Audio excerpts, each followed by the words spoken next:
Hello, I'm Dr. Gloria Horsley. And I'm her daughter, Dr. Heidi Horsley.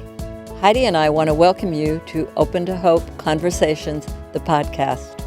We believe that the greatest gift you can give yourself after a loss is hope, using this moment to connect with others who have not only survived but thrived. So let's get started.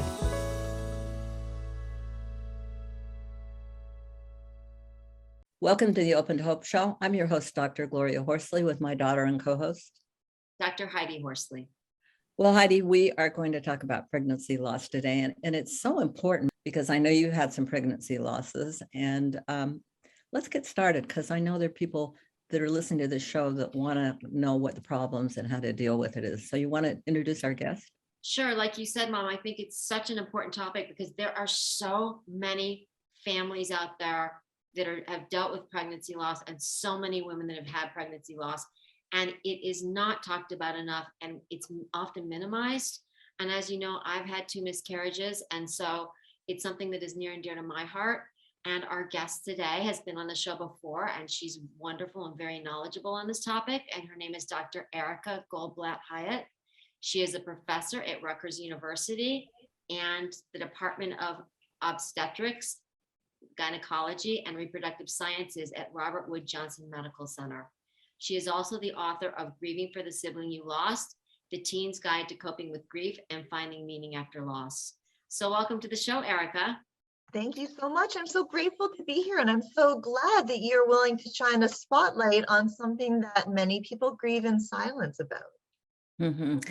I know you have not only worked with families who have had pregnancy loss, but also you're working with doctors to try to educate them how to help people, right?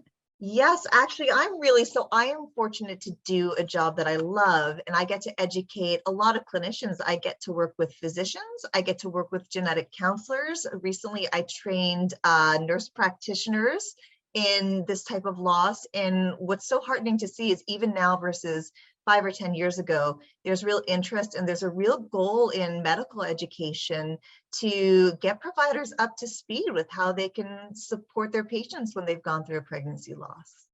What do people need? I think they need a couple of things. So first of all, they need acknowledgement. They need acknowledgement that this is a huge loss, and it's actually not one loss, but it's the loss of many different types of things in a person's life. It's the loss of hopes and dreams. It's the loss of whatever time was spent pregnant. It's the loss of imagining a sibling for a child if you have one already. And there's losses of relationships in terms of folks that you might have been identifying with that are also pregnant around the same time. There's loss of trust in your body that it's supposed to do what is natural and what evolutionarily female bodies can do. So that acknowledgement that this is a real type of loss, and in fact, many losses rolled under the title of pregnancy loss, I'd say is first and foremost something that really needs to be discussed openly. Wow, that's a big laundry list. Heidi, are you identifying with that? Yes, I identified with so many things that Erica said that people don't realize. I mean, the idea of giving my son a sibling, so that I didn't realize there was secondary infertility. I just assumed I've had a baby, I'll be able to get pregnant again, and I had years of infertility and infertility treatment and really wanted these pregnancies and had 2 miscarriages during it. And people it was very minimized. It was very unacknowledged. And the other thing is people would use the words, well, at least you can get pregnant. At least you have a son. At least this, that, and the other. And they also kept saying to me, well, you'll have a baby eventually. You'll get pregnant again. You'll give birth to another child. I don't know why they said that, because they were so certain. And I do have a wonderful daughter, and she is my child, but she was adopted, which is great. But, there was all these, things that people said that were not helpful. They didn't acknowledge that I had a loss. And like you said, Erica, we lose our future, because the second we get pregnant, we're like 5 years down the road, 10 years, 20 years. I mean, we're envisioning our whole life. So there's, like you said, multiple losses with this. something you said as well stands out that I hear quite frequently from my clients in psychotherapy, that people really have a hard time saying the right thing. And first of all, we know that there's no right thing, right? When you've experienced the loss, you want to have someone hold space with you and make that loss visible beyond yourself. But people are really uncomfortable talking about pregnancy loss. And so sometimes they say things that are meant to be kind, are meant to be comforting, but they really don't meet the mark. It's far better to say something like, what do you need from me right now? How can I support you? As opposed to talking about a person's fertility, right? Because many women experience fertility challenges, as opposed to really using platitudes that don't quite meet the mark, to just open yourself up and say, how can I help? There's some other things too. The finances of it now can be horrendous for families, and a huge challenge. And making decisions about what you're going to do and why could be really very difficult. Heidi, did you find doctors? Were you involved with doctors at all? Did you find them supportive? Not at all. I mean, this was a different era. So I think people like Erica are educating doctors and nurses. And, I was at an infertility clinic, and I'll never forget going in. And this is back in what, I think 2000. So it was, 2001, 2002. And they said, oh, it looks, and I was pregnant. So I went in for my regular checkup, and they said, oh, it looks like you might be having a miscarriage. Why don't you come back tomorrow and we'll let you know. I was like, excuse me. And it was just very business, matter of fact. It's going to take us time until we're sure. You got to let your body do this. And I remember it was a day or two before I went back, and I'm walking around in a surreal state going, I might be having a miscarriage. I might not. This is weird. But it was kind of very business, the way everything was handled. There wasn't a lot of hand holding, or it was just business as usual. So I know that Erica's gone in and done I know things are changing, which is a good thing. I think we're doing lots of training, but one thing that I frequently hear from obstetricians and genetic counselors is, we're trained to work with the beginning of life. We're not really trained to understand what to do when there's an ending close to the beginning. And I think that's so true. You spend your obstetrics residencies and fellowships focusing on delivering babies and doing scans and ultrasounds. And so there's just not the same amount of attention paid to when that pregnancy doesn't end in a live birth. So I wanted to ask you, if I'm watching this show and I'm identifying with all of this, and I've got these unresolved grief, I guess I would call it, unresolved issues, what would you suggest? So I think there's a lot of really wonderful peer support online. There's lots and lots of Facebook groups and baby center groups. And this is actually a population that tends to seek support in peer support, because it's almost one of those losses that feels like until you walk that path, you really can't anticipate. And I think that's probably true in a certain way with losses, that until you've been in those shoes, you can't quite comprehend the pain of it. So reaching out from peer support is really helpful, but also starting to tell your story in safe environments, really allowing yourself to advocate that you are still a parent. You have been engaged in parenting from the moment that you found out about the pregnancy, and that doesn't go away. In fact, the relationship with the child that you had hoped to have, with the baby that was at one point living inside you, even if it was just the idea of being pregnant, that relationship doesn't go away. And so it doesn't matter if you lost a pregnancy at 8 weeks or 28 weeks, the loss is real and deserves to be validated. Mm-hmm. What about the dads? So dads often grieve a little bit differently. Dads have this kind of secondary type of grief where they're upset for the loss of the pregnancy, but they're also challenged because they see a spouse suffering and they don't really know how to make it better. They haven't carried the pregnancy, so sometimes the level of bonding might not be there. Sometimes it is.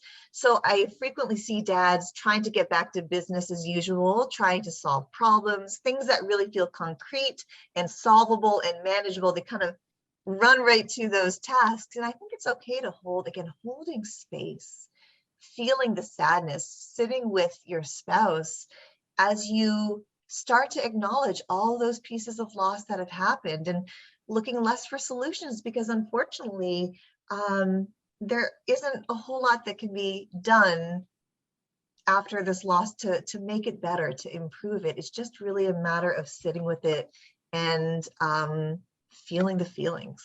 Frequently, I'll say the only way out is through, is avoiding the feelings. And I think this is true. You know, Heidi knows as a clinician that sometimes you have to work through, you have to go right towards the things that feel the most painful in order to get to the other side of them. So Heidi, what are And your thoughts on this? Yeah. A couple of things. I know that Compassionate Friends has a pregnancy loss closed Facebook page, which I think can be really supportive and helpful for people. And the other thing is around the men in grief, which I love that conversation. A couple of things. My husband was definitely focused on me, because it was like he felt it was my loss, and that I had carried the baby in the pregnancy, or however you want to say it. But I also think it was society saying to him, "How is Heidi?" It's almost like he didn't have the right to his own loss, because the focus was on me. How is she feeling? How is she doing? Etc. And so I was always on me. So I think that it would be amazing when we find out that there's pregnancy losses in families, to ask men how they're doing, and say that we're sorry for their loss as well, because it is the loss of the idea of, another family member. I'm kind of wondered, I'm thinking back and I'm thinking, oh my goodness, I wonder if my husband, I wonder if the sons-in-law, I wonder if anybody said anything to Heidi's husband. I wouldn't be surprised if they didn't. No, I wouldn't either. And I wouldn't be surprised if he was fine with that. And I didn't like I said, think about it. I don't think he thought he had the right to his own loss. Yeah, very interesting. Well, give us a quick thought about your ACCEPT model. I know you've got this model that you help people with. Talk about it a little bit. Sure. Well, this is a model that really applies to people that have made the decision to end a pregnancy in the later stages. Usually this is due to a fetal anomaly or a structural anomaly. And sometimes it's not until the 20-week ultrasound, when most people go in expecting to find out that they're having a boy or a girl, that people are given really devastating information. And sometimes they engage in the choice to end a pregnancy. And so you can imagine pregnancy loss is already a challenging thing for people to talk about, to kind of wrap their heads around. And then there's another layer. We're certainly in a really dangerous time for abortion legislation in our country, and a lot of people have a lot of opinions about it. And so this is a group that tends to grieve very quietly, that again goes online, and that feels deeply, deeply judged. And so the goal of the ACCEPT model, because this is a population that really hasn't been able to get a lot of good counseling models and a lot of research, is to help bring forward some elements of modern grief theory to really help folks. So each letter stands for part of the process. It's not a stage-based model. It's one that people can move back and forth and in and out of. And it really involves things like acknowledging disenfranchised grief. So acknowledging that this is a grief that society may not validate for you, and that can be really challenging. Connect emotions to the loss, which sometimes people are not even aware that the things that they're feeling and going through physically are really connected to their loss. A continuing bond, which really involves maintaining a relationship or a connection to that pregnancy. That doesn't have to be overt. It can be simple things like planting a tree, like writing a story, exploring distortions. And so that's a piece that's really important, because the lessons that we learn from our loss are sometimes not the most helpful when we are unable to trust our bodies, when we tell ourselves we're broken. So really exploring those distortions and then practicing new skills to help really replace some of those distortions with thoughts that are going to help us heal better. And finally, just telling the story is allowing a pregnant person or a formerly pregnant person to tell their story of loss and really create a space to hear it is really important. So this is one of the few models out there for this group. And it's one that's close to my heart and that I hope more therapists and more clinicians get a hold of and feel like, because it's really rooted in good evidence-based interventions throughout modern grief theory, that hopefully they'll feel comfortable taking it on. Oh, Erica, I mean, we could just go on and on. You're just a fountain of wealth and information, and so great to have you on the show today. Thank you for bringing this awareness out and for creating this incredible model. Thank you so much. I'm just so grateful that you've provided a forum where we can talk about it and get people the help they need, whatever decision they make about their pregnancies, whether they continue or they end one, just to know that there's support out there and that we want to hear stories and we want to provide a safe place where people can tell them. Yep. And thank you for being on the show today and giving this information. It's really been wonderful. It's been a pleasure. Thanks so much for having me. Thanks, Erica. And thanks everybody for joining us today. And Heidi and I always want to remind you that if you've lost hope, please lean on ours until you find your own. And God bless. I'm Dr. Heidi Horsley. You have been listening to Open to Hope, the podcast. You can follow Open to Hope on Facebook, Instagram, and Twitter. To learn more, visit us at opentohope.com and go to Apple Podcasts to subscribe. I'm Dr. Gloria Horsley. Join us again next week for another Open to Hope conversation, where we invite you to lean on our hope until you find your own.